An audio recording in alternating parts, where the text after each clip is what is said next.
I think there is one change that we could have made to the final Harry Potter book that could have made the book even more interesting and exciting. And this isn't like a what-if scenario where one small change ends up changing the entire book. It's just a chapter. A single chapter. So I recently made a video of me talking about how I would have written the epilogue if I were in charge of the book. Some people really liked it.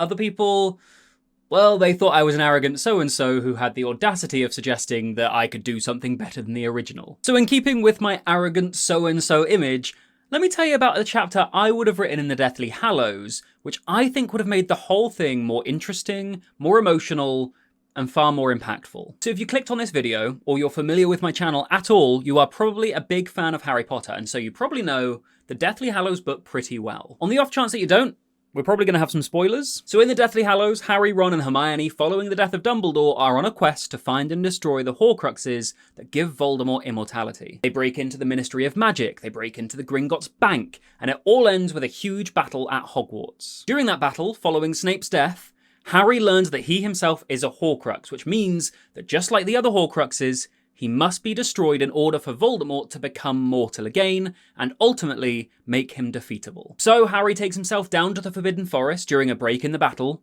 and he presents himself to Voldemort, who uses the killing curse on him. As things are, we immediately wake up with Harry in King's Cross where he meets Dumbledore, and we never once believe that he's actually dead. But I propose that we put a chapter in this book after Voldemort uses the killing curse on Harry, and this chapter comes from the perspective of other characters. We only ever get chapters from the perspective of people who aren't Harry a couple of times through the series. Once in the Goblet of Fire, which focuses on Frank Bryce and the Riddle House, twice in the Half-Blood Prince, following the other minister and then Spinner's Lane, and then at the beginning of Deathly Hallows, where we witness the Death Eater meeting. I'm trying to think if I've missed any more, but I think that's all of them. Anyway, when chapters pull away from Harry's perspective, they're always really big and really impactful. So doing this here, jumping to other characters' perspective, will allow us, the reader, to believe that Harry truly did sacrifice himself and that Voldemort really did kill him. We will be shocked, we will be heartbroken, and it'll give this dramatic irony in the following chapter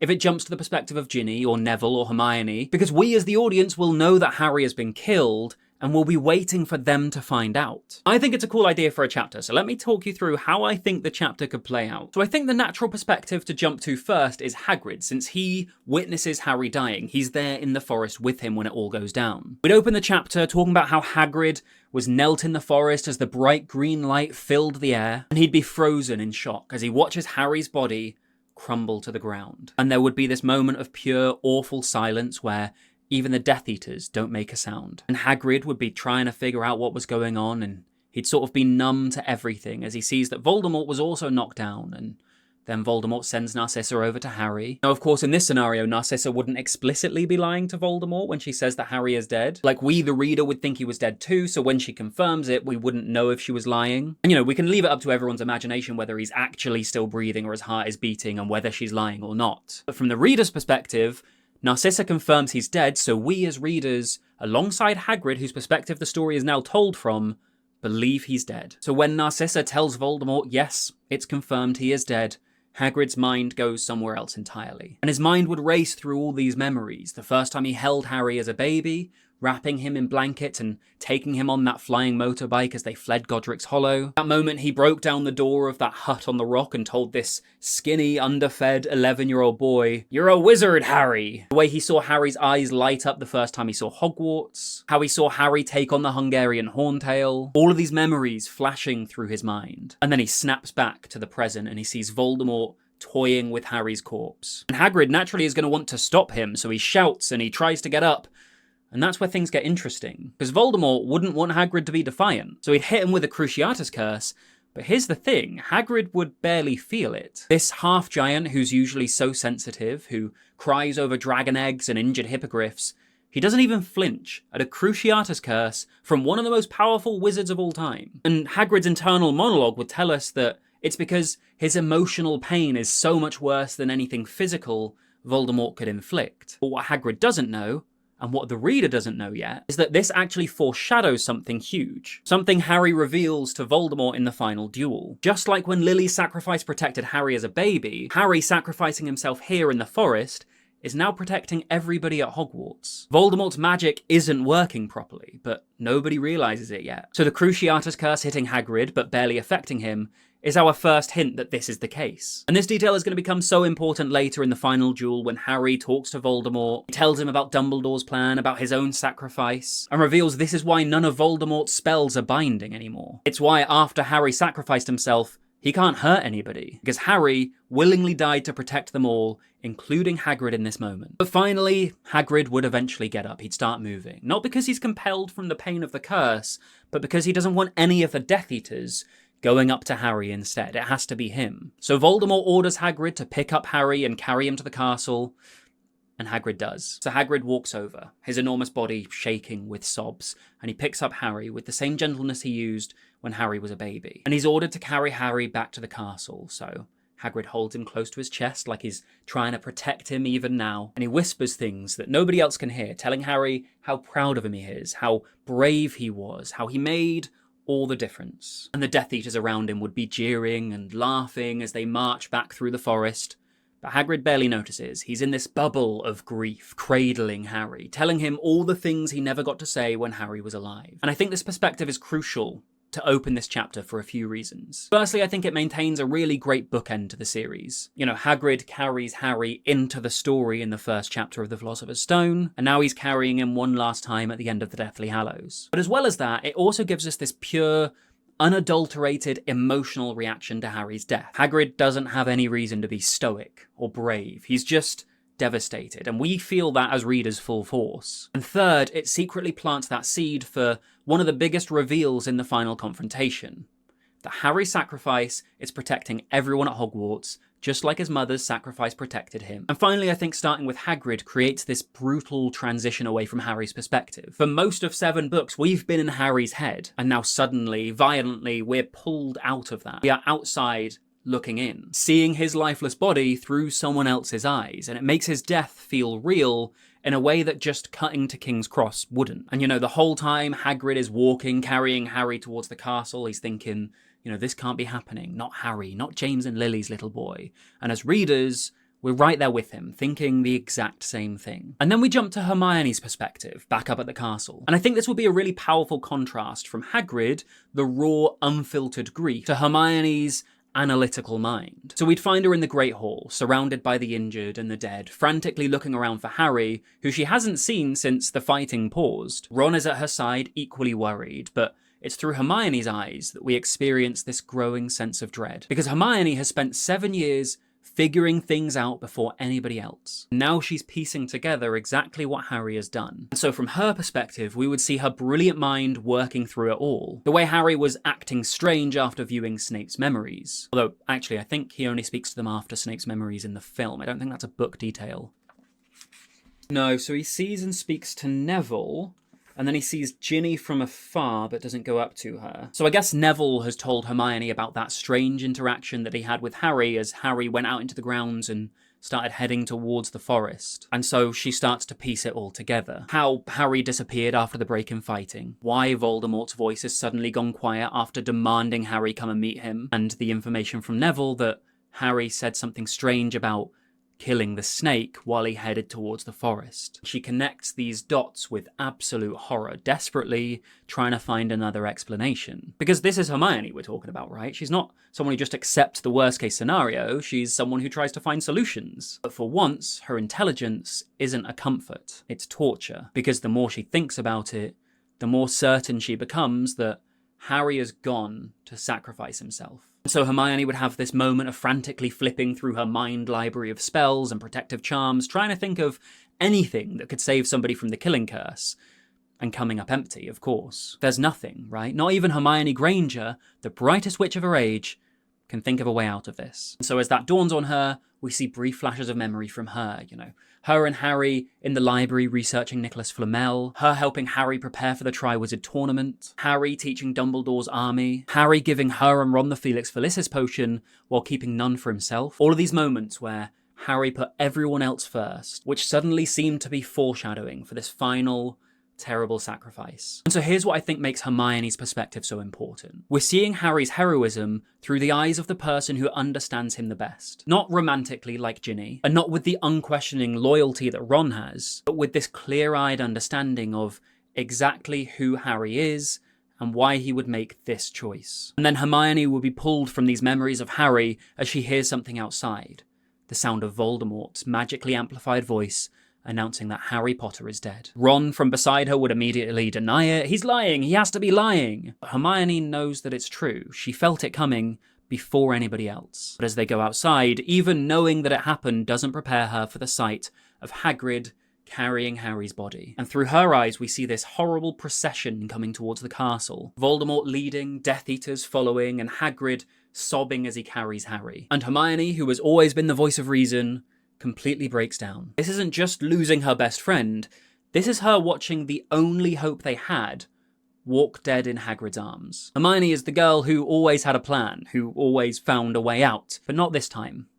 And it's devastating. And I think Hermione's perspective gives us something that Hagrid couldn't, right? It shows us how Harry's sacrifice ripples through the defenders of Hogwarts. It's not just personal grief, it's the death of hope. Through Hermione's eyes, we see not just the loss of a friend, but what felt like the loss of the entire war. And at that point, we pick up from Ginny's perspective. Because here's the thing about Ginny Weasley that the films completely missed out, but the books nailed. Ginny Weasley is a fighter. She's not just Harry's love interest, she is a force of nature in her own right. If Hagrid's section gave us raw grief, and Hermione gave us intellectual despair, Ginny gives us this white-hot fury mixed with complete heartbreak. We'd find her, like everybody else, walking out onto the steps of Hogwarts, watching this procession come towards them, Voldemort, the Death Eaters, Hagrid carrying Harry's body, and the world around her seems to slow down. People are screaming, McGonagall's cry of no rings out. Ginny is just frozen, staring at Harry's limp form in Hagrid's arms. And as everybody screams and shouts and protests, Voldemort commands the crowd around her into silence, and the cries stop suddenly. And it's eerie and it's quiet as Ginny's mind flashes to the bittersweet collection of moments they shared. From the first time she saw Harry at King's Cross, when she was just 10 years old, to that mortifying Valentine in her first year during the Chamber of Secrets. You know, the poem about Harry's eyes being as green as a fresh pickled toad. To him saving her from the Chamber of Secrets, and then their first kiss after the Quidditch match, and then to their last moments together before he went off hunting Horcruxes. But what makes Ginny different from Hagrid and Hermione is that her grief immediately transforms into something else. Fury.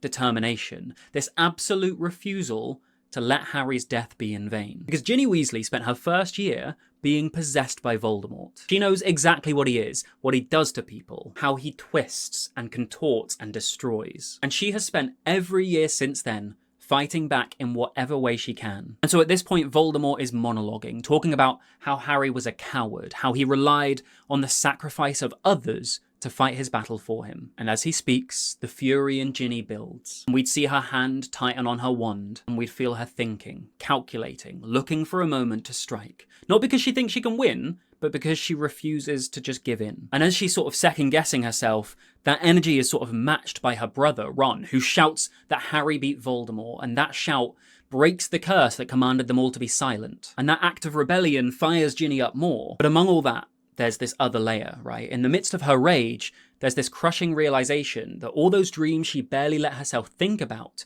a future with Harry after the war, a life together, they're gone. They died with him in that forest. And it'll be a powerful moment because we've never been inside Ginny's head before this. Outwardly, she seemed so composed and so measured. But now, with Harry gone, those carefully constructed walls start to come crashing down. But again, she turns that grief into determination, and it builds, and she feels ready to strike.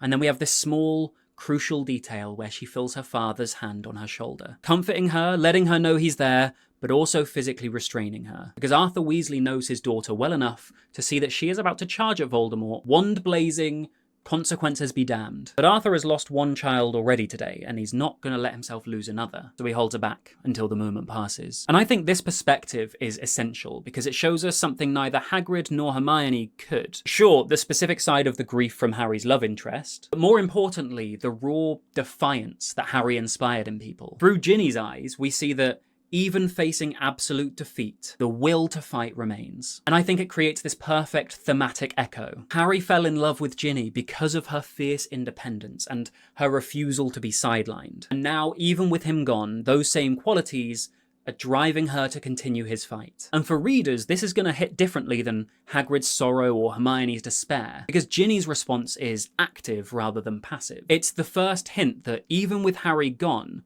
the resistance will continue. That while they've lost their chosen one, they haven't lost their will to fight. And that is crucial for what comes next when Neville steps forward, because it shows that Neville isn't acting alone. He's just maybe the first to vocalise what people like Ginny and Ron are already feeling. Harry's death isn't the end of the battle. So the final part of the chapter comes to Neville Longbottom, and if there's any character who deserves his moment in the spotlight, it's Neville. We have watched Neville journey from this timid, forgetful boy in the first book to someone who has truly come into his own, who's led the rebellion, who fought in the Department of Mysteries, and his perspective would be the perfect culmination of that arc. So we leave Ginny and we pick up with Neville as Voldemort struts back and forth in front of the castle, gloating about his victory. Harry's body still in Hagrid's arms. Through Neville's eyes, we see everyone's reactions. Ginny being held back by her father, McGonagall's face in twisted grief, Hermione sobbing into Ron's shoulder. But what's most interesting is what's happening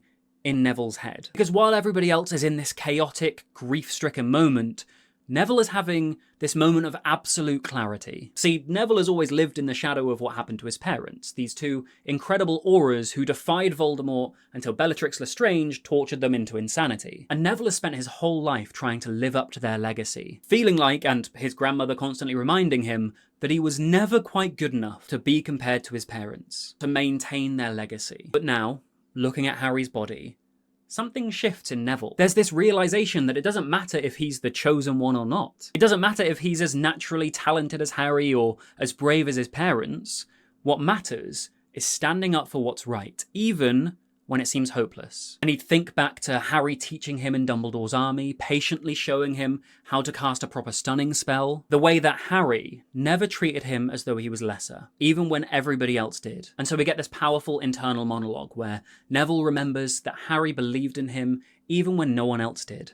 Not even himself. How Harry saw something in him that even he couldn't see. And as Voldemort keeps talking, keeps gloating, something hardens in Neville. It's not just grief or rage, it's resolve. What makes this moment so crucial is that we are literally watching the torch being passed. With Harry gone, someone has to step up. Someone has to kill Nagini, the final Horcrux. And as far as they're concerned, if Harry is dead, someone has to take on Voldemort. And through Neville's perspective, we're seeing exactly why it's going to be him. Not because he's the second choice chosen one, but because Harry taught him, through example, that standing up to evil isn't about being special or chosen or powerful.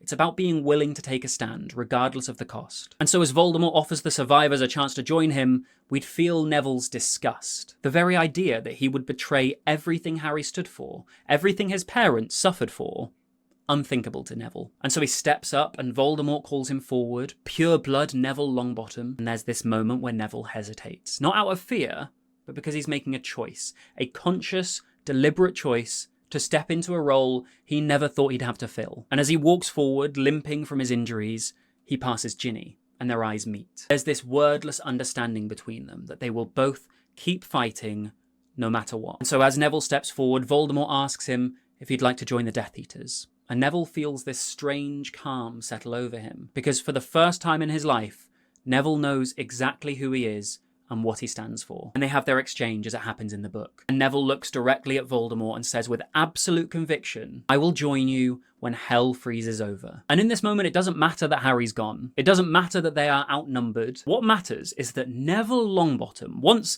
the most unlikely hero imaginable, is ready to lead the resistance, as he has done all year against the Carrows. And then the chapter ends with Voldemort's cold voice saying his final line, "On your head be it." And with that perfect cliffhanger, we start the new chapter, cutting to Harry in King's Cross. Now look, I know we lose a few things from adding this chapter. We lose Harry's internal monologue through all of these things that occur. We lose the Narcissa moment, but again, I'm not that married to it. I know a lot of people love it, but I kind of indifferent to that moment. And I think from losing those things, what we gain, the reader going on that journey, also thinking that Harry is dead alongside all of our other characters, and then seeing one by one how it impacts them, I think it's worth it. And if you're interested in other creative choices that I would make if I were to change the Harry Potter books, I made this video talking through how much I dislike the epilogue we got and what I'd do to make that better.